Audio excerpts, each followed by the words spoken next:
नमस्कार. दयानंद शिंदे, भारतीय जनता पार्टी जिल्हा चिटणीस.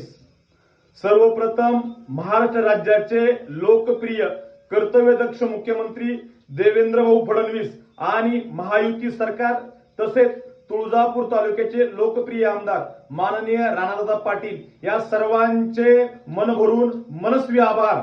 आपल्या सर्वांना माहिती आहे की गेले 2 महिने या धाराशिव जिल्हा असेल किंवा सोलापूर जिल्ह्यावर आलेलं अतिवृष्टीचं दुःखद संकट आणि शेतकऱ्याचं अभूतपूर्व झालेलं नुकसान पाहता शेतकऱ्यांची भरपाई कशी होणार, कोण करणार हे प्रत्येकाच्या मनामध्ये प्रश्न पडला होता. परंतु आज महाराष्ट्र राज्याचे मुख्यमंत्री देवेंद्रभाई फडणवीस यांनी एक त्यांच्या कॅबिनेट बैठकीमध्ये असे निर्णय पारित केले जेणेकरून शेतकऱ्याला येणारी दिवाळी ही आनंदमय होईल, सुखाची होईल. जे काही शेतकऱ्याच्या तोंडातला घास हिरावून घेण्याचं काम या निसर्गाने केलं होतं, परंतु महाराष्ट्राच्या मुख्यमंत्र्यानं इथल्या शेतकऱ्याची दिवाळी आनंदात होण्यासाठी आजचे 3-4 निर्णय घेतले.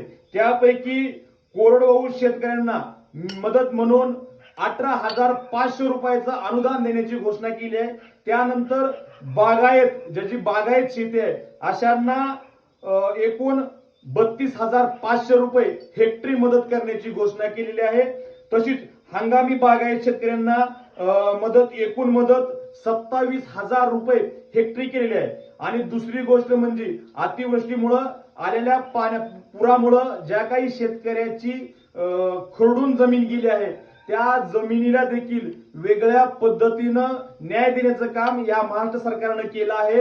जे की ज्यांची जमीन माती सहित वाहून गेली आहे अशा शेतकऱ्यांना 3 लाख रुपये हेक्टरी अशी मदत या महाराष्ट्र सरकारकडून करण्यात आली आहे.